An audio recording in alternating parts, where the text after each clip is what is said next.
Out of Order Gun Rights Podcast, Episode 83. Welcome to the Out of Order Podcast, your window into the firearms community, exploring those shaping the future of our rights and protecting our lifestyle, laws, legal cases, activism, and self-defense in a candid and honest podcast for our brothers and sisters in arms. Here's your host, James Kalita.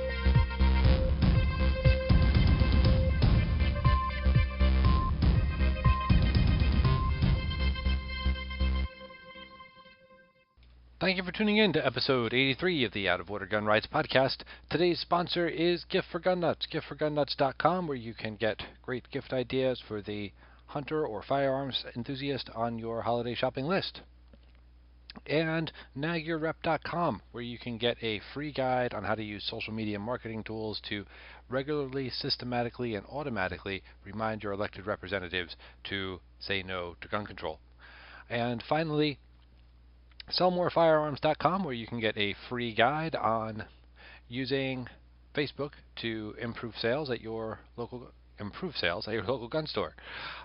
Today's guest is Ryan James. Ryan is a Canadian combat medic and founder of Lifeline Warrior Medicine. And now here's Ryan.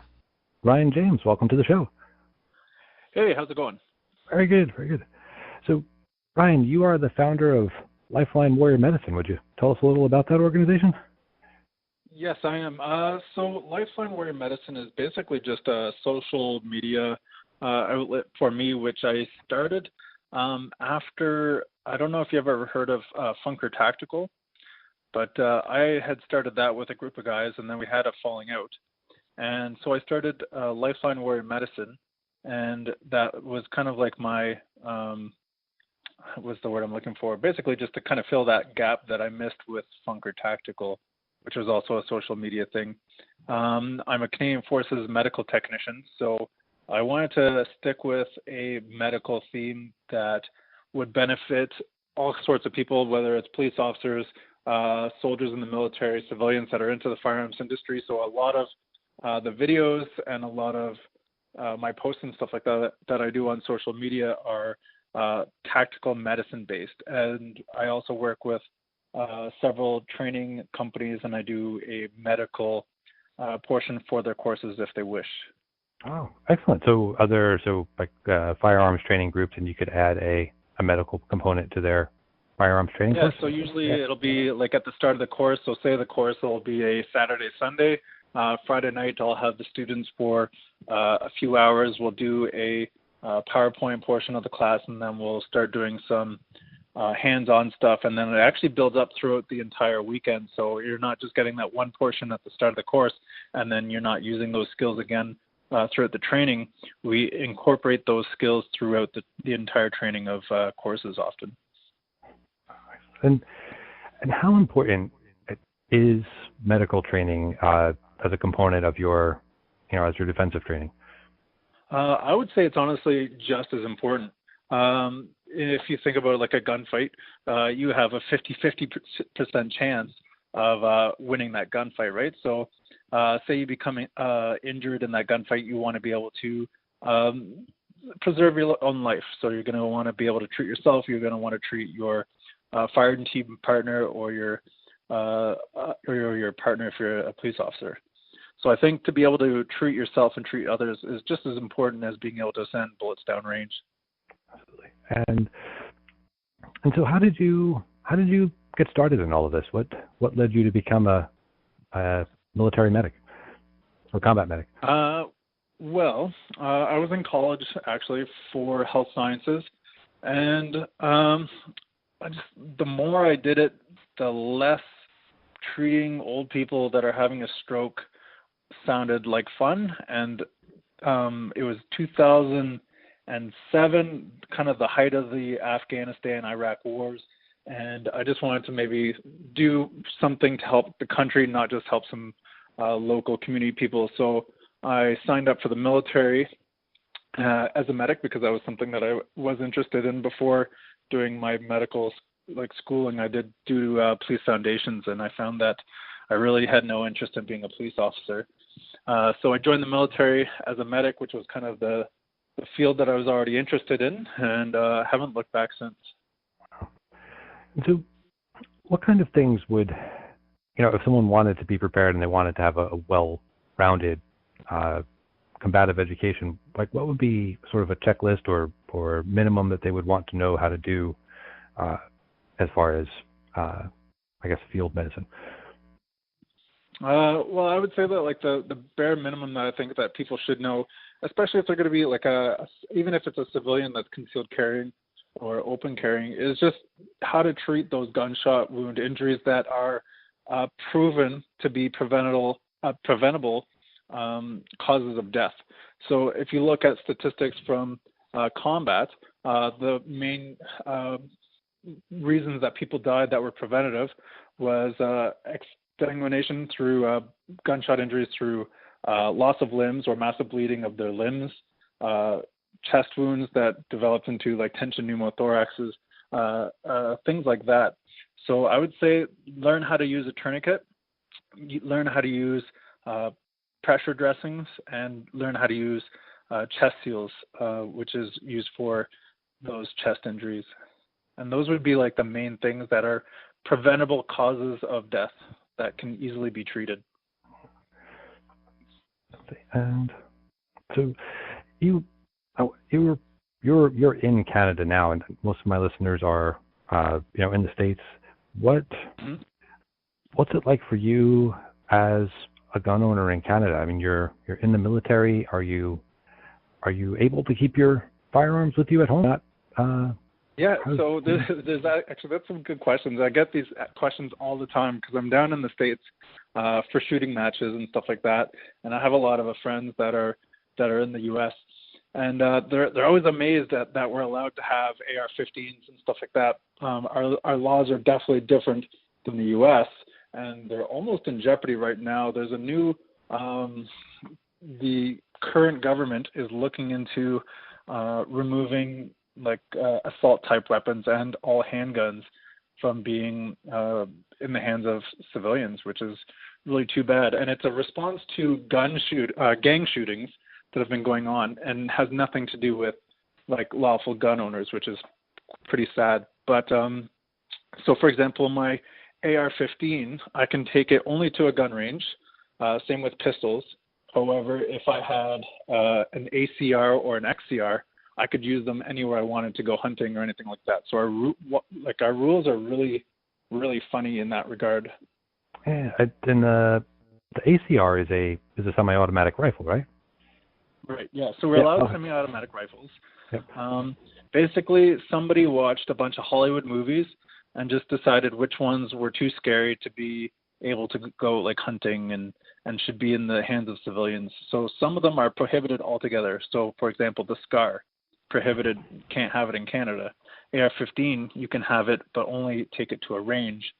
Then there's variants that are of the AR-15, but because they don't work with a standard AR-15 lower, you can take it hunting, you can keep it in the back of your truck, whatever you want. So our laws are pretty funny.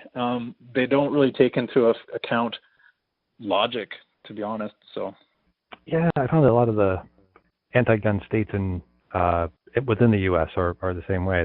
They're fear-based and ban as much as we can with one law type approaches. Yeah, it's too bad. But and then like I don't know, they call them loopholes, but I mean, is it really a loophole if it's worded in the law that way? So for example, our magazine laws. So for pistol, we're allowed 10-round magazines only. However, that magazine is for that caliber that the magazine was intended to. So if you're using a 40 caliber magazine and you decide to put 11 9mm bullets in it, that's totally legal. Or if you have a 50 Beowulf magazine that's pinned to 5 rounds for rifle. So all rifles that are semi-auto are pinned to 5 rounds. So if you have an AR-15 and you have a 5-round Beowulf magazine, it can fit 15 223 rounds in it, but that's totally legal. Wow. Yeah, so it's wonderful. Pretty goofy laws here. Yeah. So let's see, what else should we talk about? Are there, if people want to learn about medicine, can they reach out to you? Is there like a there online training available? Or Yeah, actually, there is online training. So there's a police officer down course. It's open to anybody, but it was intended for police officers. And we have a link to it on my Facebook page. If people wanted to check it out, it's Lifeline Warrior Medicine. If you just search that on Facebook, you'll get to our page. And there's a link to the police officer down course. It's actually run through another Canadian company called Canadian Tactical Operations Medical Service Supply. CTOMS is what its acronym is, which is commonly known as. And so they make the course, but there's a Lifeline discount code, so we can get you 20% off of their course, which is pretty cool. Oh, excellent. Yeah, great. And yeah, it's a good course. It basically kind of covers those things that we spoke about earlier, about the tourniquets, the chest seals, the pressure dressing, stuff like that. So it's about 8 hours online. I don't know the cost of it off the top of my head, but I think, yeah, it's definitely some good training. There's a few people that offer a skill assessment after you take that training. So you do the online course, and then there's somebody that can assess you on those skills and help you fine-tune them. So it's not just online. Great. And I always ask my guests if there are books they recommend for all gun owners to read, whether it be gun books, political books, medical books, anything come to mind? There's actually a couple books that were issued to me. One of them was On Combat by General Grossman. Have you heard of that one? I have, yeah. Yep. Yeah, so that was a really good book. When I did my TACMED course, which is a course that all medics take before they go to Afghanistan, we were given this book On Combat to read, and I found that was a really good book. There's so many. I'm really big into long-range shooting, so I would say like Applied Ballistics would be a good book. All right. Yeah. Applied Ballistics, good.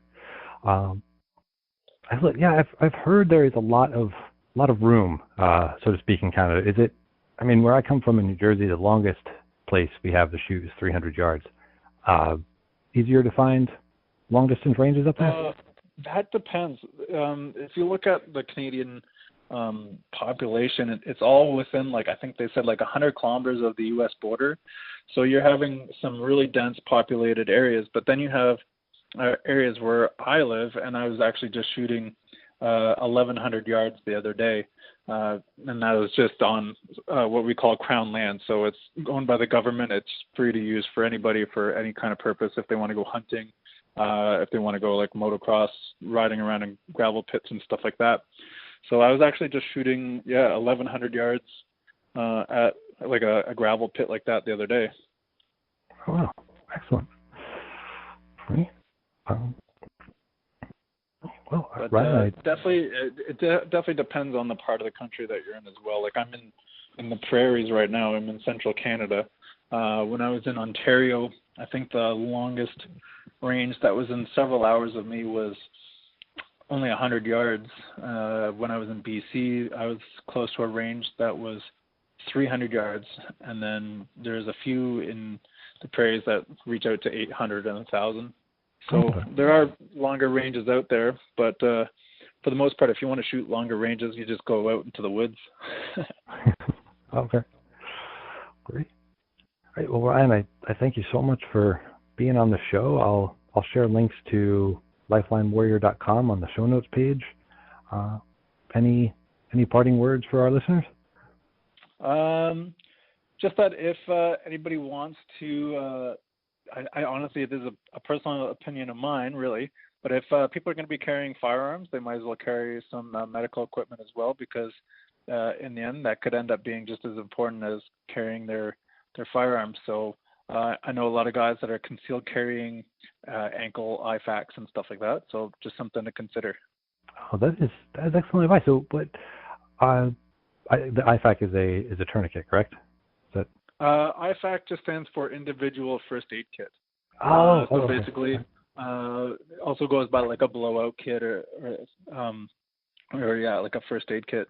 So I know there's quite a few people, and there's a bit of a movement moving towards it, is just having a concealed IFAK, so either strapped to their ankle, carried in the cargo pocket of their pants, things like that, and they'll just carry like a few basic items just in case something happens, because really anything can happen anywhere, right? So Yeah. So your personal recommendation, what would you keep in that kit? At the very, very bare minimum, say you're wearing your little Speedo at the pool, I would say make sure you have a tourniquet with you, because that's probably the number one cause of death from gunshot wound that is preventable. Okay, great. Well, I thank you very much again for being on the show, and I look forward to talking to you again soon. All right. Yeah. Thanks for the call. My pleasure. All right. I just turned the recorder off there. Thank you. Excellent interview. All right. Thank you. Okay. Thanks for having me on the show. Oh, my pleasure. Okay. And I think this is going to go up on the 26th, so I will send you a message when it goes live. Oh, right on. Thanks a lot. No problem. All right. Have a great night. All right. Yeah, you too. Bye. Thanks. Bye. Thanks again for tuning in to episode 83 of the Out of Order Gun Rights podcast. Show notes page for today's episode is outoforderjameskalita.com/83. Please remember to check out our sponsors, giftforgunnuts.com, where you get great gift ideas for the hunter or firearms enthusiast on your holiday shopping list. sellmorefirearms.com, where you can get a free 10-step guide on how to use Facebook to increase sales at your local gun store. And dagyourrep.com, where you get a free guide on using social media marketing tools to systematically, automatically, and regularly remind your elected representatives to vote no on gun control. This is Out of Order James Kalita. Thanks for tuning in. We'll see you next time.